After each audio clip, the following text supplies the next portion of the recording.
Allora, io ho interrotto Paolino Barbiero che in sintesi ci dava l'input cosa è successo nella fase 2 per poi passare subito a quest'ultima fase, chiamiamola 3, insomma quello che si aspetta. Paolino Barbiero.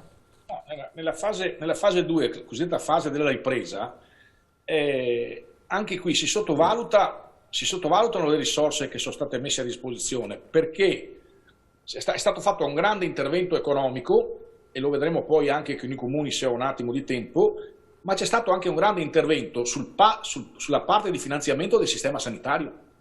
E allora, anche qua, è chiaro che se i 4 miliardi erano 6 eravamo tutti più contenti, ma con 4 miliardi in più si possono fare tante cose. Aggiungo anche che se questi 4 miliardi, una volta distribuiti per regione, vengono messi insieme a una riorganizzazione della macchina, intervenendo su tutte le diseconomie che ci sono nel sistema sanitario, perché non è vero che non ci sono, basta avere la capacità di guardarlo con attenzione, di rompere i vecchi schemi, di avere, come si dice, un pensiero laterale e provare a riorganizzare meglio tutta la macchina. Ci hanno sempre detto che il Veneto si è salvato meglio rispetto alla Lombardia perché avevamo una struttura territoriale.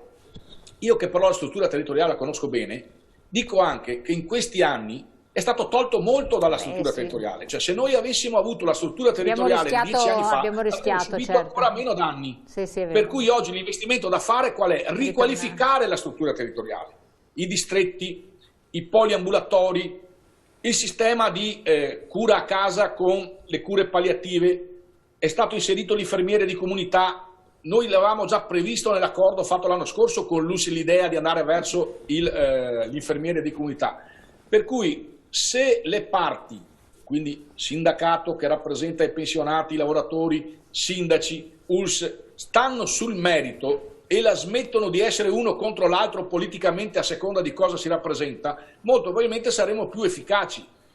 E per chiudere il ragionamento, la sfida vera è la fase 3, perché la fase 3 ha i cambiamenti. Cioè la fase 3 vuol dire che noi dovremo vivere con il distanziamento sociale, con modalità diverse. E in questo caso, se andiamo a guardare le linee guida che la Regione ha fatto, e già ieri nel tavolo di coordinamento sono emerse una serie di criticità, la metto così: se quelle linee guida non vengono rimodulate con un po' di più attenzione e semplificate, c'è il rischio che in casa di riposo non ci vada più nessuno, perché se poi nessuno può andarlo a vedere, alla fine non so che scelta possono fare i familiari rispetto a questa situazione. Cioè, la estremizzo per rendere evidente come ogni volta che sento la discussione in questa regione sembra che il problema sia il governo.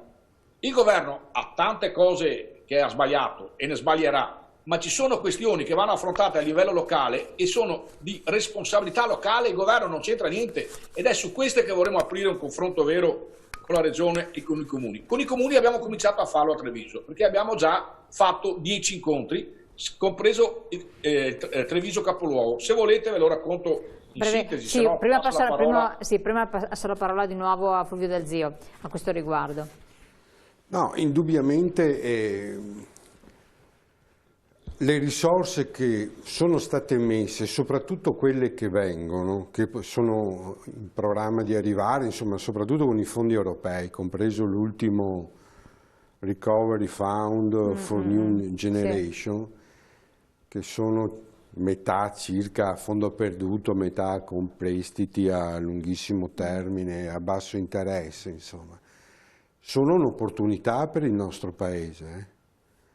Io poi non capisco tutta questa disputa sui fondi MES per quanto riguarda la sanità, e Paolino prima lo diceva molto chiaramente. A questi poi aggiungiamo, se non sbaglio sono 10 miliardi, non mi ricordo esattamente il nome, per quanto riguarda la cassa integrazione e gli ammortizzatori sociali. Ecco, quindi le risorse che stanno per arrivare sono ingenti.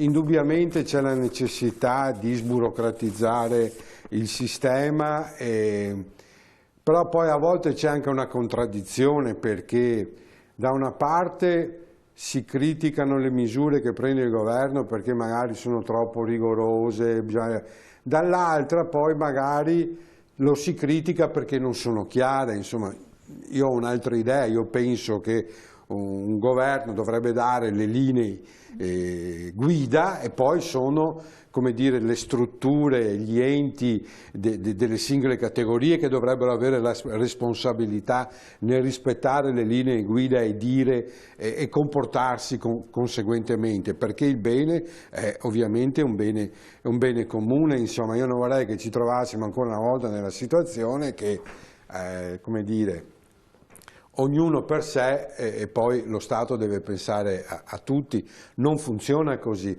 Quindi questa può essere un'opportunità straordinaria, basta con le lamentele, le possibilità di una nuova fase di sviluppo che cambia anche il paradigma con cui siamo cresciuti, penso alla questione ambientale, ai temi dell'economia circolare, all'investimento sul welfare, che qui giustamente ne stiamo discutendo, sono come dire, opportunità che questo Paese deve saper cogliere, dovrebbe saperlo cogliere tutti assieme, insomma, però indubbiamente c'è anche uno scontro di potere dietro a questa, certo, come giustamente diceva Paolo sulla fase 3, quello del riavvio dello sviluppo, insomma.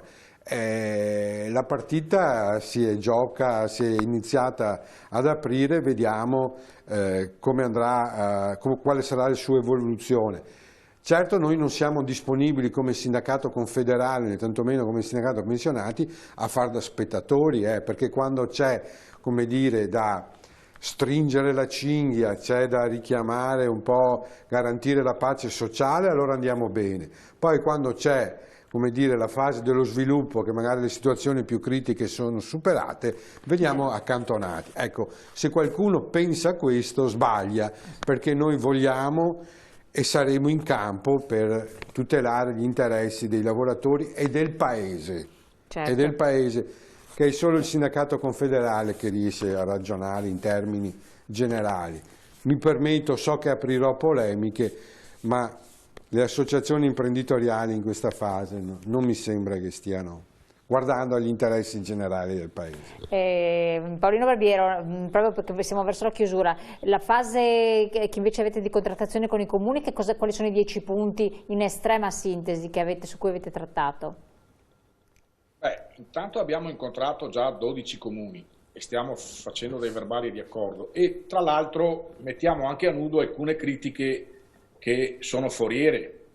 Allora, la prima cosa, non è vero in assoluto che i sindaci hanno una contrazione di risorse, almeno nella fase attuale. Se piangono, cioè se hanno battuto... Piangono perché questo è un paese in cui... Piange tutti, piangono anche loro. Però siccome piangiamo anche noi pensionati, quindi figuriamoci.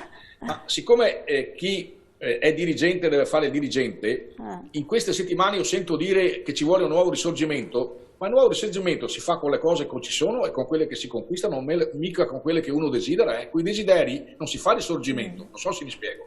Bene. Dico 2 cifre perché così si capisce.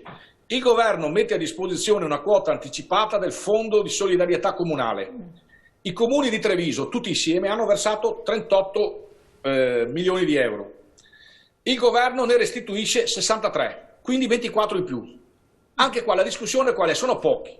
No, non sono pochi, sono 24, perché se non li restituiva non c'erano i 24. Quindi ragioniamo poi quota a parte, comune per comune, cosa fare. Aggiungo.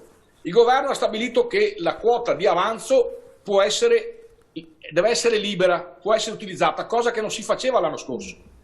I milioni sommati dei comuni di Treviso di quota di avanzo libera sono circa 60, chiaro?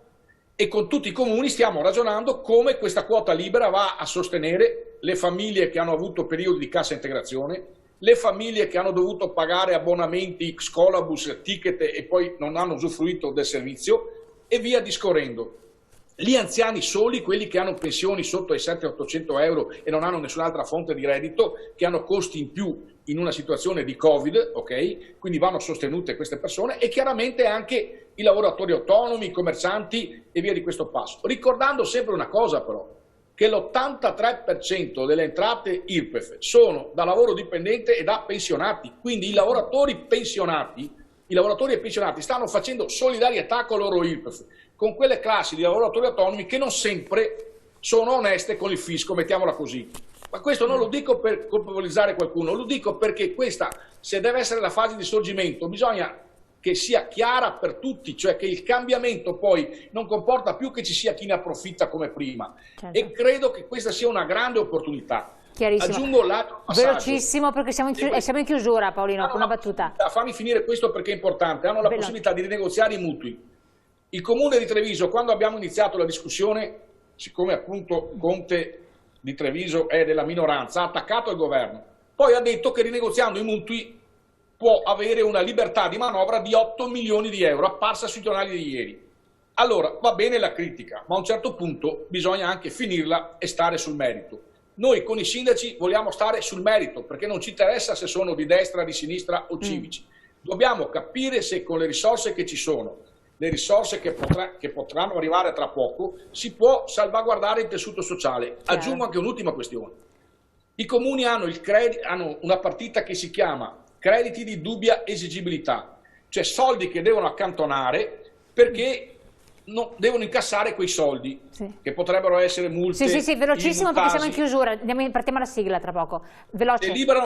Se si libera il 20% dei crediti di dubbia esigibilità, sono ulteriori risorse da spendere. Quindi bisogna provvedere. Ci vuole un po' di fantasia, ci vuole un pensiero laterale, la devono smettere di lamentarsi. Dovete provvedere anche voi a intervenire, benissimo. Grazie Paolino Barbiere, collegato con noi da Treviso, grazie naturalmente a Fulvio Del Zio che è intervenuto qua in studio. Ricordatevi, le sede sono aperte, telefonate, prenotate, sono tutti i numeri telefonici, li abbiamo fatti vedere, la puntata potete rivederla comunque in replica e poi naturalmente sul web con tutte le informazioni necessarie. Buon proseguimento, grazie.